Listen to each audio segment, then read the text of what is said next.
നമസ്കാരം, chess battles മലയാളത്തിലേക്ക് സ്വാഗതം. ഇന്നത്തെ വീഡിയോയിൽ വളരെ രസകരമായിട്ടുള്ളൊരു ഗെയിമാണ് കാണിക്കാൻ പോകുന്നത്. ഈ ഗെയിം നിർമ്മിക്കുന്നത് 1942 ലെവിസ് എന്നും ഡേറ്റൺ എന്നും പേരുള്ള രണ്ട് ചെസ് പ്ലേയേഴ്സ് തമ്മിലായിരുന്നു മത്സരം. ഈ ഗെയിമിൽ ലെവിസ് വൈറ്റ് സൈഡും ഡേറ്റൺ ബ്ലാക്ക് സൈഡുമാണ് കളിക്കുന്നത്.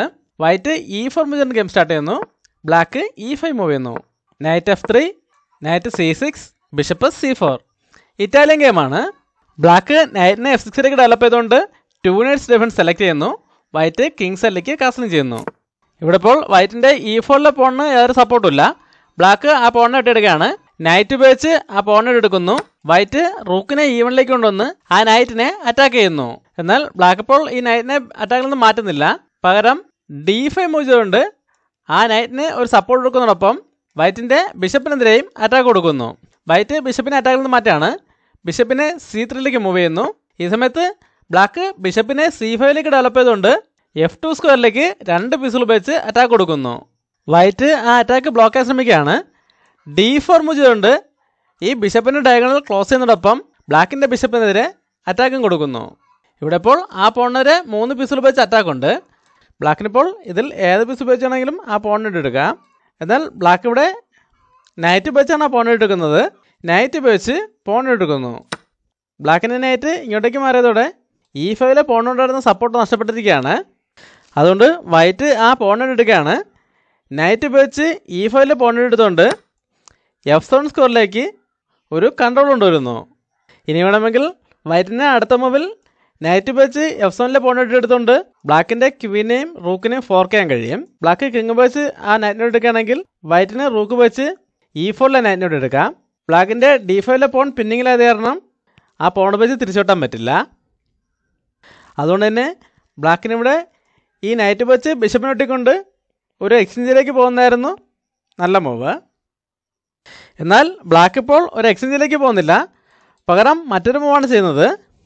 ക്വീനെ F6ലേക്ക് കൊണ്ടുവരുന്നു. ഈ മൂവിന് പിന്നിൽ പല ഉദ്ദേശങ്ങളുണ്ട്. ഒന്നാമത്തെ കാര്യം F7 പോണിന് സപ്പോർട്ട് ചെയ്യാം. രണ്ടാമത്തെ കാര്യം ക്വീന് വെച്ച് വൈറ്റിനെ നൈറ്റിനെ അറ്റാക്ക് ചെയ്യാം. മൂന്നാമത്തെ കാര്യം ഈ നൈറ്റിൻ്റെ സപ്പോർട്ടോടെ F2 സ്കോറിലേക്ക് ഒരു അറ്റാക്ക് കൊടുക്കാം.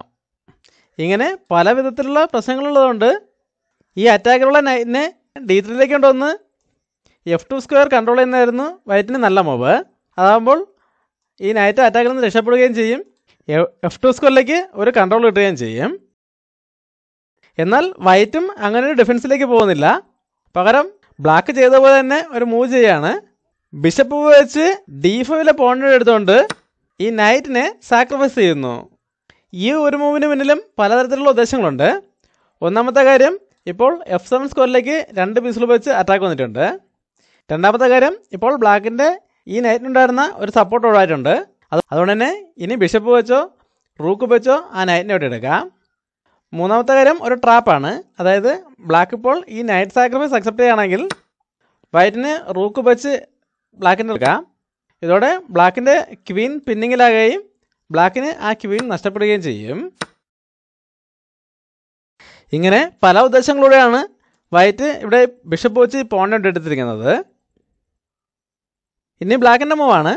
ബ്ലാക്ക് ഇവിടെ എന്താണ് ചെയ്യുന്നത് നോക്കാം. ബ്ലാക്ക് ഇപ്പോൾ ഈ നൈറ്റ് സാക്രിഫൈസ് അക്സെപ്റ്റ് ചെയ്യുന്നില്ല. പകരം ഒരു സ്ട്രോങ് ആയിട്ടുള്ള അറ്റാക്കിലേക്ക് പോവുകയാണ്. ക്വീൻ ഉപയോഗിച്ച് F2 പോണിനെ എടുത്തുകൊണ്ട് ചെക്ക് കൊടുക്കുന്നു. ഇവിടെ ഇപ്പോൾ ഒരു ഓപ്ഷനേ ഉള്ളൂ. വൈറ്റ് കിങ്ങിനെ H1ലേക്ക് മൂവ് ചെയ്യുന്നു. ഇനിയാണ് ഗെയിമിലെ പ്രധാന ഭാഗം. ഇവിടെ ഇപ്പോഴും F7 സ്ക്വയറിലേക്ക് വൈറ്റിന് 2 പീസുകൾ വെച്ച് അറ്റാക്കുണ്ട്. പോരാത്തതിന് ബ്ലാക്കിൻ്റെ നൈറ്റ് ഇപ്പോഴും 2 പീസുകൾ വെച്ച് അറ്റാക്കിലുമാണ്. ബ്ലാക്ക് ഇപ്പോൾ കാസ്ലിംഗ് ചെയ്തുകൊണ്ട് ഈ കിങ്ങിനെ സേഫ് ആക്കാൻ നോക്കുകയാണെങ്കിൽ ഈ നൈറ്റ് നഷ്ടപ്പെടും. അല്ലാതെ ഈ നൈറ്റിനെ അറ്റാക്കിൽ നിന്ന് മാറ്റുന്നതോടൊപ്പം F7ലേക്കുള്ള അറ്റാക്കും സ്റ്റോപ്പ് ചെയ്യുന്നതിന് വേണ്ടിയിട്ട് നൈറ്റിനെ ഇപ്പോൾ D6ലേക്ക് കൊണ്ടുവന്ന് ആ സ്കോർ കൂടെ കൺട്രോൾ ചെയ്യാൻ ശ്രമിക്കുകയാണെങ്കിൽ വൈറ്റിന് ഈ നൈറ്റിനെ G4ലേക്ക് മൂവ് ചെയ്തുകൊണ്ട് ഒരേ സമയം ഒരു ഡിസ്കവേർഡ് ചെക്കും ബ്ലാക്കിൻ്റെ ക്വീനെതിരെ അറ്റാക്കും കൊടുക്കാൻ കഴിയും. ബ്ലാക്ക് ഈ ചെക്ക് എങ്ങനെ തന്നെ ഒഴിവാക്കിയാലും ബ്ലാക്കിന് ഈ ക്വീൻ നഷ്ടപ്പെടും. നമുക്കിനി ഗെയിമിലേക്ക് വരാം. ഇങ്ങനെ പലതരത്തിലുള്ള പ്രശ്നങ്ങളാണ് ബ്ലാക്ക് ഇവിടെ നേരിടേണ്ടി വരുന്നത്. എന്നാൽ വളരെ മികച്ചൊരു മൂവിലൂടെ ബ്ലാക്ക് ഈ പ്രശ്നങ്ങളെല്ലാം പരിഹരിക്കുകയായിരുന്നു. ഈ വീഡിയോ ഒന്ന് പോസ്റ്റ് ചെയ്ത ശേഷം ബ്ലാക്കിൻ്റെ അടുത്ത മൂവ് എന്താണെന്ന് കണ്ടുപിടിക്കാൻ ശ്രമിക്കുക. എല്ലാവരും കണ്ടുപിടിച്ചാണെന്ന് പ്രതീക്ഷിക്കുന്നു. ബ്ലാക്ക് ഇവിടെ കാസലിംഗ് ചെയ്യാനോ അല്ലെങ്കിൽ ഈ അറ്റാക്കിലുള്ള നൈറ്റിനെ അറ്റാക്കിൽ നിന്ന് മാറ്റാനോ ഒന്നും ശ്രമിക്കുന്നില്ല. പകരം ഒരു സാക്രിഫൈസാണ് ചെയ്യുന്നത്. ക്വീനെ ജീവനിലേക്ക് കൊണ്ടുവന്ന് ചെക്ക് കൊടുത്തുകൊണ്ട് ക്വീനെ സാക്രിഫൈസ് ചെയ്യുന്നു. വൈറ്റിനിവിടെ രണ്ട് രീതിയിൽ ആ സാക്രിഫൈസ് അക്സെപ്റ്റ് ചെയ്യാം. ഒന്നുകിൽ റൂക്ക് ഉപയോഗിച്ച് വെട്ടിയെടുക്കാം, അല്ലെങ്കിൽ കിങ് ഉപയോഗിച്ച് വെട്ടിയെടുക്കാം. ഇവിടെ ഇപ്പോൾ റൂക്ക് ഉപയോഗിച്ചാണ് വെട്ടിയെടുക്കുന്നതെങ്കിൽ നൈറ്റ് F2ലേക്ക് ഒന്ന് ചെക്ക് വരുമ്പോൾ അപ്പോൾ തന്നെ ചെക്ക്മേറ്റ് ആണ്. ഈ ചെക്ക്മേറ്റ് സ്മദേഡ് മേറ്റ് എന്നാണ് അറിയപ്പെടുന്നത്. ഇതിനെക്കുറിച്ച് നമ്മൾ ഒരുപാട് വീഡിയോസ് ചെയ്തിട്ടുണ്ട്. കണ്ടിട്ടില്ലാത്തവർ മുകളിലുള്ള ഐ ബട്ടണിൽ ക്ലിക്ക് ചെയ്താൽ കാണാൻ കഴിയും. അങ്ങനെ ഒരു മൂവിൽ ചെക്ക്മേറ്റുള്ള ഓപ്ഷൻ ഉള്ളതുകൊണ്ട് വൈറ്റ് ഇപ്പോൾ റൂക്ക് ഉപയോഗിച്ച് വെട്ടിയെടുക്കുന്നില്ല, പകരം കിങ് ഉപയോഗിച്ച് ആ ക്വീനെ വെട്ടിയെടുക്കുന്നു.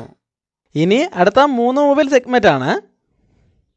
അടുത്തതായി ഒരു ഡബിൾ ചെക്കാണ് വരുന്നത്. നൈറ്റിനെ E2ലേക്ക് മൂവ് ചെയ്തുകൊണ്ട് നൈറ്റ് ഉപയോഗിച്ചും ബിഷപ്പ് ഉപയോഗിച്ചും ചെക്ക് കൊടുക്കുന്നു. ഇവിടെയും ഇപ്പോൾ 2 ഓപ്ഷൻ ഉണ്ട്. ഒന്നുകിൽ F1ലേക്ക് മൂവ് ചെയ്യാം, അല്ലെങ്കിൽ H1ലേക്ക് മൂവ് ചെയ്യാം. ഇപ്പോഴും H1ലേക്കാണ് മൂവ് ചെയ്യുന്നതെങ്കിൽ നൈറ്റ് F2ലേക്ക് ഒന്ന് ചെക്ക് വരുമ്പോൾ ചെക്ക്മേറ്റ് ആണ്. G1 സ്ക്വയറിലേക്ക് അടുത്ത നൈറ്റിന് കൺട്രോൾ ഉണ്ട്. ഇങ്ങനെ ഇപ്പോഴും ഒരു മൂവിൽ ചെക്ക്മേറ്റ് ആകും എന്നുള്ളതുകൊണ്ട് വൈറ്റ് കിങ്ങിനെ H1ലേക്ക് മൂവ് ചെയ്യുന്നില്ല, പകരം F1ലേക്ക് മൂവ് ചെയ്യുന്നു. ബ്ലാക്ക് ഇവിടെ വീണ്ടും ഒരു സാക്രിഫൈസ് ചെയ്യാണ്. നൈറ്റിനെ G3ലേക്ക് മൂവ് ചെയ്തുകൊണ്ട് ചെക്ക് കൊടുക്കുന്നു. ഇപ്പോൾ ബിഷപ്പിന് ഈ ഡയഗണിലേക്ക് കണ്ടുള്ളതുകൊണ്ട് കിങ്ങിന് വേറെ അങ്ങോട്ടേക്ക് മൂവ് ചെയ്യാൻ പറ്റില്ല. ആ സാക്രിഫൈസ് അക്സെപ്റ്റ് ചെയ്യേണ്ടി വരികയാണ്. പോൺ ഉപയോഗിച്ച് നൈറ്റിനെ എടുക്കുന്നു. ഈ സമയത്ത് നൈറ്റ് ഉപയോഗിച്ച് ആ പോണിനെ എടുത്തുകൊണ്ട് ചെക്ക് കൊടുത്തോടെ ചെക്ക്മേറ്റ് ആകുകയായിരുന്നു. ഈ 2 സ്ക്വയറുകളിലേക്കും നൈറ്റിന് കൺട്രോളുണ്ട്. ഈ ഡയഗണിലേക്ക് ബിഷപ്പിനും കൺട്രോളുണ്ട്. കിങ്ങിന് മൂവ് ചെയ്യാൻ സ്പേസ് ഒന്നുമില്ല, അതോടെ ചെക്ക്മേറ്റായി. സാക്രിഫൈസുകളും വളരെ മികച്ച മൂവുകളുള്ള വളരെ നല്ലൊരു ഗെയിമായിരുന്നു. ഈ ഗെയിം ഇഷ്ടമായെങ്കിൽ ലൈക്ക് ചെയ്യുക, കമൻറ്റ് ചെയ്യുക, സബ്സ്ക്രൈബ് ചെയ്യുക. അടുത്തൊരു വീഡിയോ വീണ്ടും കാണാം. നന്ദി, നമസ്കാരം.